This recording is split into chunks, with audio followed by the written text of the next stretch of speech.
ಕರ್ನಾಟಕದ ಇತಿಹಾಸದಲ್ಲೇ 187 ಕೋಟಿ ದಲಿತರ ಹಣವನ್ನು ಲೂಟಿ ಮಾಡಿರೋದು ಕರ್ನಾಟಕದ 75 ವರ್ಷದ ಇತಿಹಾಸದಲ್ಲಿ ಯಾವುದೇ ಸರ್ಕಾರ ಮಾಡಿರಲಿಲ್ಲ. ಅಂತ ಒಂದು ಭ್ರಷ್ಟಾಚಾರದ ಬ್ರಹ್ಮಾಂಡವನ್ನು ಕಾಂಗ್ರೆಸ್ ಪಾರ್ಟಿ ಮಾಡಿದೆ. ಕಾಂಗ್ರೆಸ್ ಪಾರ್ಟಿ ಹೇಳ್ತಾ ಇತ್ತು, ನಾವು ದಲಿತರ ಚಾಂಪಿಯನ್ಸ್ ಅಂತ, ನಾವು ದಲಿತರ ಪರವಾಗಿದ್ದೀರಿ ಅಂತ.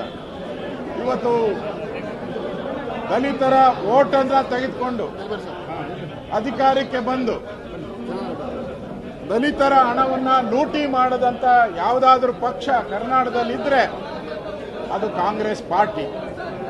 ನಾಚಿಕೆ ಆಗಬೇಕು ಕಾಂಗ್ರೆಸ್ ಅವ್ರಿಗೆ. ನಾವು ದಲಿತರ ಚಾಂಪಿಯನ್ ಅಂತ ಹೇಳ್ತೀರಿ. ಇವತ್ತು ಆತ್ಮಹತ್ಯೆ ಮಾಡಿಕೊಂಡಿರೋಂಥ ಯಾವ ಅಧಿಕಾರಿ ಇದ್ದಾನೆ, ನಿಷ್ಠಾವಂತ ಅಧಿಕಾರಿ, ಅವನು ಕೂಡ ದಲಿತ.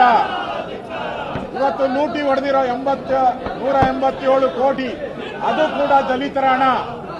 ಒಂದ್ ಕಡೆ ದಲಿತರು ಓಟ್ ಬೇಕು, ಇನ್ನೊಂದು ಕಡೆ ದಲಿತರ ನೋಟ್ ಬೇಕು, ಇನ್ನೊಂದು ಕಡೆ ದಲಿತರ ಸಾವು ಬೇಕು. ಇದು ಕಾಂಗ್ರೆಸ್ಸಿನ ನೀತಿ. ಇವತ್ತು ಇದನ್ನ ಪ್ರತಿಭಟಿಸಿ ನಾನು, ನಮ್ಮ ರಾಜ್ಯದ ಅಧ್ಯಕ್ಷರಾದಂಥ ವಿಜಯೇಂದ್ರ ಅವರು, ನಮ್ಮ ಉಪನಾಯಕರಾದಂಥ ಬೆಲ್ಲದ್ದವರು, ರೆಡ್ಡಿಯವರು, ನಮ್ಮ ಮುನ್ರಾಜು, ನಮ್ಮ ರವಿ, ಎಲ್ಲರೂ ಕೂಡ ಈ ಸರ್ಕಾರ ನೈತಿಕವಾಗಿ ಸತ್ತೋಗಿದೆ. ಈ ಸರ್ಕಾರ ಅಧಿಕಾರದಲ್ಲಿರುವಂಥ ಯೋಗ್ಯತೆಯನ್ನು ಕಳ್ಕೊಂಡಿದ್ದಾರೆ.